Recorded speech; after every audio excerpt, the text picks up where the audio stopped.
This year's Say Talks Back. Mandal Nangetty Images Say, which we're not allowed to call the Consumer Electronics Show anymore, is a festival of superfluity.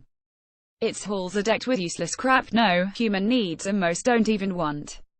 It's a male-dominated monument of late capitalism, the unofficial museum of the Internet of Shit. It's no wonder, then, that the gadgets that actually change our the iPod, the iPhone, the Amazon Echo, tend to debut elsewhere.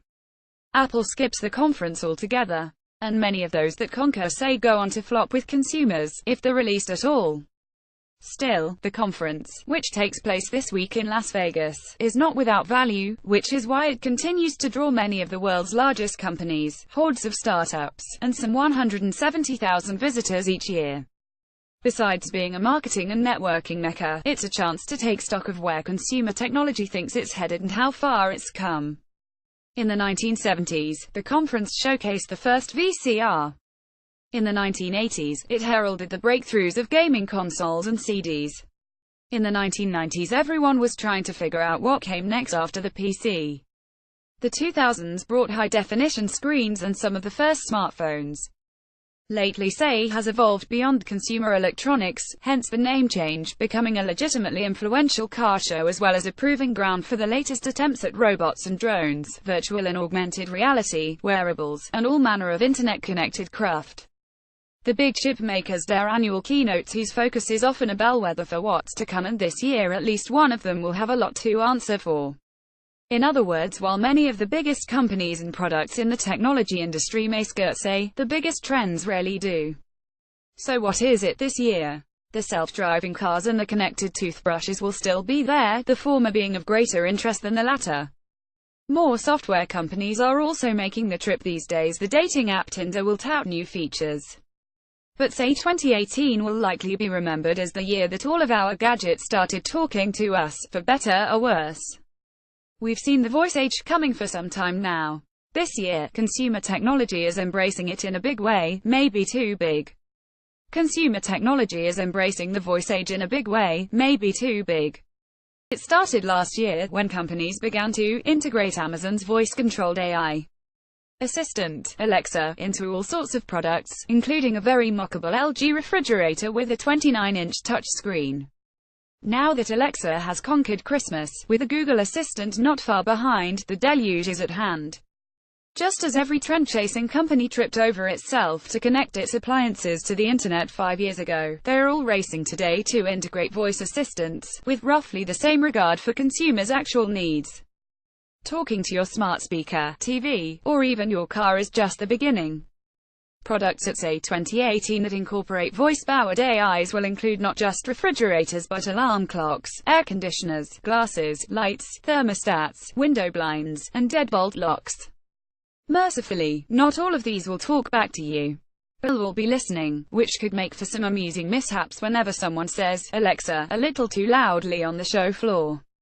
Amazon's strategy to put the Alexa software on people's smartphones and other devices, in addition to its own Echo speakers and Fire TV set-top boxes, has been dubbed Alexa Everywhere.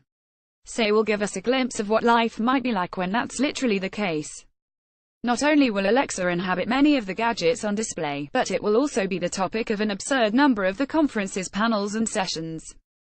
On Wednesday, the show's second day, you could spend the entire day just going to panels with Alexa in the title at 9 a.m., Amazon's quest for Alexa to be everywhere, at 10:15 a.m., building a smarter home with Alexa, at 11:30 a.m., enabling the future of automotive with Alexa, and so on. Alexa will have competition, of course. The specter of a rival AI dominating the industry has so spooked Google that it has deigned to officially present at Say for the first time in years. Word is that its installation will be massive, and the "Hey Google" branding makes its intentions clear.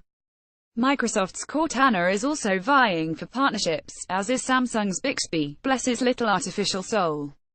Apple is still staying out of the Say fray, a strategy that has served it well in the past.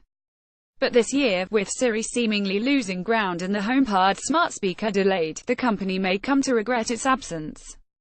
What Say 2018 will help to clarify is how ready these assistants are to be a practical use in gadgets beyond the speaker and TV, even if, amid the hype, it does not necessarily test how many of them people will tolerate in their homes. No doubt some voice-powered gadgets will prove disappointing, like the touchscreen. Voice control is potent in some contexts but a hassle in others, and companies are still in the early FOMO phase where they're too busy playing keep up to distinguish between the two. And, of course, the more of these products we allow into our the more we will have to examine how scrupulous each corporate maker is with the data we generate simply by talking to its creation. The only way to address the questions raised by this slough of new talking devices will be to talk back to them, which is what Slate's technology section will do this week as we cover the show. Slate's technology podcast If Then will record from Las Vegas this week. We'll also test ride the self-driving cars, test fly the drones, wear the wearables, and check in with the chip makers, not to comprehensively review each new innovation, but to understand the ways they might change how we interface with the world. You may not need any of these gizmos, but you'll probably end up with some of them anyway, eventually. You depend on Slate for sharp, distinctive coverage of the latest developments in politics and culture. Now we need to ask for your support. Our work is more urgent than ever and is reaching more readers, but online advertising revenues don't fully cover our costs, and we don't have print subscribers to help keep us afloat. So we need your help. If you think Slate's work matters, become a Slate Plus member. You'll get exclusive members-only content and a suite of great benefits, and you'll help secure Slate's future. Join Slate Plus.